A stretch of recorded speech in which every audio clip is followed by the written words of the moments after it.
श्रद्धेय महानुभाव, हम लोग सत अर्थ की ओर जाने के लिए वेद मंत्रों से कैसे हम लोगों का कल्याण होगा, इस पर विचार करते हुए हम लोगों ने विचार किया था कि विप्र बनना जरूरी है। धर्मम भवति विप्रः।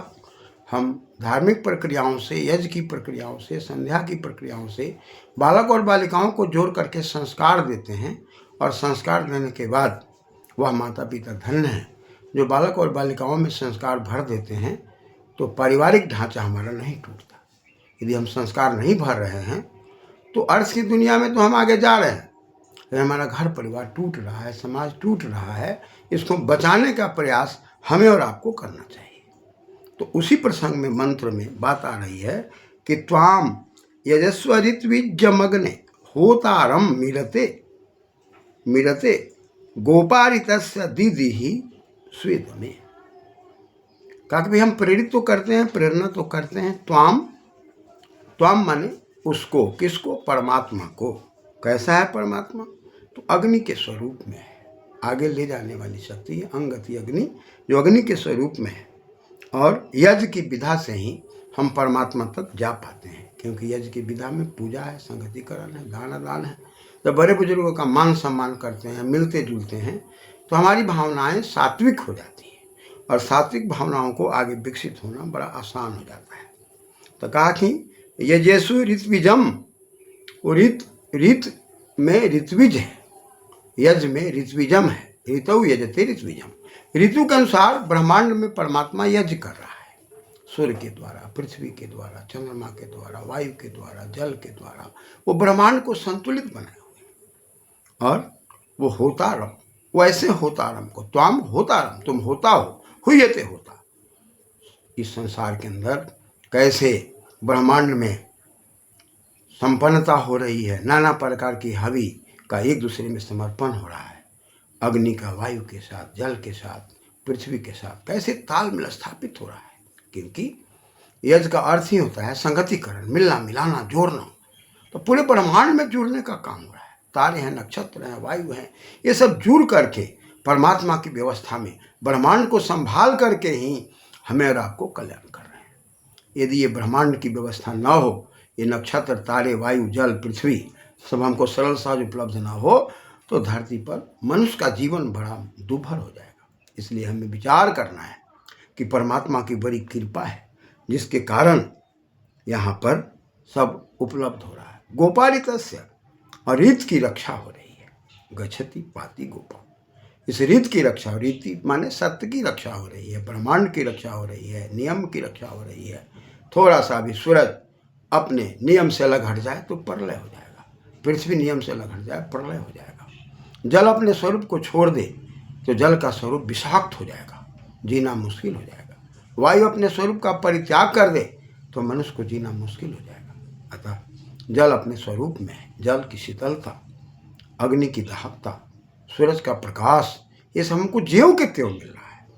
मनुष्य अपना स्वरूप बदलता है, परिस्थितियों के अनुसार राग द्वेष में आता है और अपने रंग में परिवर्तन करता है, और उसके रंग में परिवर्तन गिरगिट की तरह होती है, छिपकली की तरह उसमें परिवर्तन होता है। जब उसके स्वार्थ की पूर्ति नहीं होती तब वह स्वयं अपना स्वरूप बदल देता है, और जब स्वार्थ की पूर्ति होती है तो उसका स्वरूप कुछ अलग होता है। ये अदला बदला वाला जो व्यवस्था या जो व्यवस्था दिखाई पड़ रही है, ये मनुष्य के अस्तित्व को खतरे में डाल रहा है। मनुष्य का अस्तित्व है वह रंग ना बदले, अपने स्वरूप में रहे, अपने नियम में रहे, ब्रह्मांड की व्यवस्था से अपनी व्यवस्था को संभाले। परिवार के अंदर जो नाते रिश्तेदार हैं, जो हमारी जहाँ सीमा है, जहाँ हमारी मर्यादा है, हम अपनी मर्यादा का पालन करें। दीदी ही हम परमात्मा से प्रार्थना करते हैं कि हमें ब्रह्मांड की शक्तियों से परिपूर्ण करिए, हमें भी रीत की व्यवस्था को भरिए, हम भी सत्य के मार्ग पर चलें, और सत्य के मार्ग पर अनुकरण करते हुए समाज को भी सत्य के मार्ग पर चलाने का प्रयास करें। क्योंकि वो परमात्मा होतारम है, होता है, वह परमात्मा समर्पित है, वह परमात्मा सृष्टि को चलाने में लगा हुआ है, और परमात्मा की व्यवस्था में एक क्षण भी व्यवस्था में कोई गड़बड़ी नहीं हो पाती है। और ये यजस्व ऋत्विजम, और वो ब्रह्मांड में जो यज्ञ हो रहा है, संगतिकरण हो रहा है, दान आदान प्रदान हो रहा है, कहीं अन्न का सृजन हो रहा है, कहीं बीजों का उत्पादन हो रहा है, पेड़ पौधों का हो रहा है, कहीं पर संघनीभूत होकर के सूर्य के माध्यम से वर्षा की बातें आ रही है और उस वर्षा के द्वारा यज्ञ के माध्यम से उसका सहयोग हो रहा है और ब्रह्मांड में मेघ में दीप्ति में हर प्रकार से विकास हो रहा है। जैसे पेड़ पौधे हमें प्रकाश संश्लेषण की क्रिया से हमें भोजन बना करके दे रहे हैं, परजीवी स्वजीवी सारे जीवों का उत्पादन हो रहा है, जहाँ पर हम एक दूसरे का शोषण न करके एक दूसरे के बढ़ोतरी में जी रहे हैं।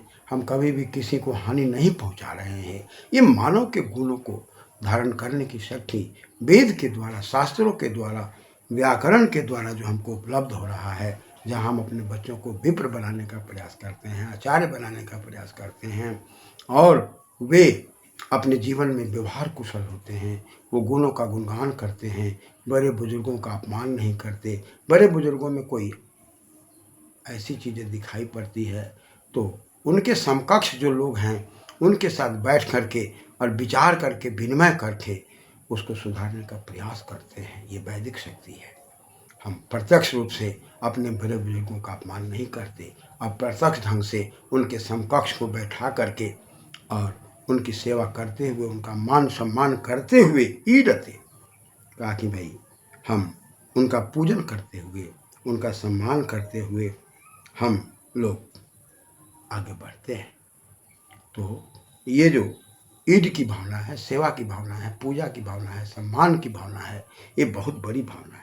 गोपा, हम अपने इंद्रियों की रक्षा करते हैं, 5 ज्ञानेंद्रिय, 5 कर्मेंद्रियों की रक्षा करते हुए रीतस्य, रीत के साथ जुड़ करके, दीदी ही हम रीत के साथ जुड़ करके उस परम तत्व से मांगने का प्रयास करते हैं। कब? स्वेदमे, स्व माने स्वतः, दमन की प्रक्रिया से। हम दूसरे को दमन नहीं करते। हम जब अपने जीवन के दुर्गुण दुर्व्यसनों का दमन करते हैं तब हम आदमी बनते हैं। आदमी में आंग उपसर्ग है, दमन धातु है। इस दमन में ही हम आप चमन खिला सकते हैं। यदि हम सोचें कि दूसरे को दमन करेंगे तो मेरा चमन नहीं खिलेगा, लेकिन हमारे अंदर की बुराइयों का दमन हम करते हैं तब हम आदमी बन जाते हैं।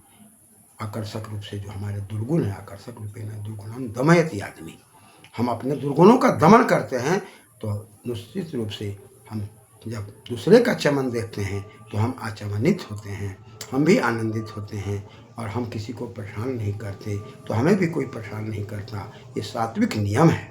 हम यदि सोचते हैं कि दूसरे के साथ हिंसा करके हम अहिंसक बन जाएंगे, ऐसा संभव नहीं है। इसलिए हम एक व्यवस्था लेकर के चलते हैं, सामाजिक दृष्टिकोण से न्याय की व्यवस्था को लेते हैं। व्यक्तिगत रूप से हम कोई निर्णय न लेते हैं। वह निर्णय जब समाज का न्यायशील व्यक्ति के साथ जुड़ते हैं तब हम अपनी इंद्रियों को दमन करके, अपने मन को सही दिशा में चलाकर, अपनी बुद्धि से सही निर्णय लेकर के हम मानवीय गुणों को भर करके विप्र बनाते हैं। और तंत्वा विप्रा विपन्य जागृवांसा, वो स्वयं जागरूक होता है और वो व्यवहार कुशल होता है और ऐसे व्यवहार कुशल व्यक्ति के व्यक्तित्व हमारे समाज को लेकर चलता है। इसलिए त्वाम यज्ञेषु, हे परमात्मा तुम यज्ञ में जो संगतिकरण है, आदान प्रदान है, ब्रह्मांड के अंदर अनेक प्रकार के तत्वों का मिलन हो रहा है। जल के अंदर H2O2 का मिलन हो रहा है, H2O का निर्माण हो रहा है। हाइड्रोजन और ऑक्सीजन कैसे मिलकर के जल की ओर ले जा रहे हैं। जलति जलम, जहाँ से घातन की प्रक्रियाएं समाप्त हो रही है, शोषण की प्रक्रियाएं समाप्त हो रही है और उस अमृतमय परमात्मा में जल रंगहीन गंधहीन स्वादहीन है। ऐसे रंगहीन गंधहीन स्वादहीन जल को देखकर हम भी अपने जीवन के तरक भरक से अलग हटकर सच्चाई में जाकर न्याय के मार्ग पर चल के और अपने न्याय में रह करके दूसरे का शोषण न करते हुए, हम अपने को दमन करते हुए, रीतस्य दीदी, हमको तुम रीत दे दो, हम रीत की व्यवस्था में चलें, सत्य की व्यवस्था में चलें। हे परमात्मा, हम सत्य के मार्ग पर चलें, इस काबिल बन जाएं गोपा, हम अपने इंद्रियों को संयमित कर सकें, तभी हम दुनिया को कुछ दे सकते हैं। हम अपने इंद्रियों को संयम न करें और पर उपदेश कुशल बहुतेरी की भावना से दूसरे को केवल उपदेश दें तो हमारा कल्याण नहीं होगा। अतः हम अपने विद्यार्थियों के नज़दीक जाने के पहले अपने आप को शासित होते हैं, अपने आप को खान पान रहन सहन पर संयम करते हैं, हमारे अंदर मादक द्रव्यों का सेवन नहीं होता। तो हम जितना बोलते हैं और जितना ना बोलते हैं, मौन रहने पर भी बालक और बालिकाओं पर, विद्यार्थियों पर ज़्यादा प्रभाव पड़ता है और हमारे मार्ग पर चल के सही शिक्षक के निर्देशन में वो शिक्षित होते हैं, शिक्षा का विकास होता है। इसलिए हे परमात्मा, तू होता के रूप में है, तू ऋतुबीज के रूप में है, तू हमारी इंद्रियों में शक्ति दो जो हम उस इंद्रियों को सही दिशा में चला सकें और इंद्रियों को हम गलत दिशा में न ले जा सकें, रीत की व्यवस्था से चल सकें।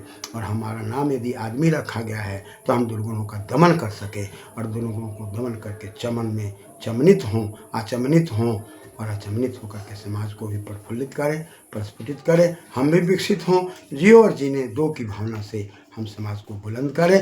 धन्यवाद।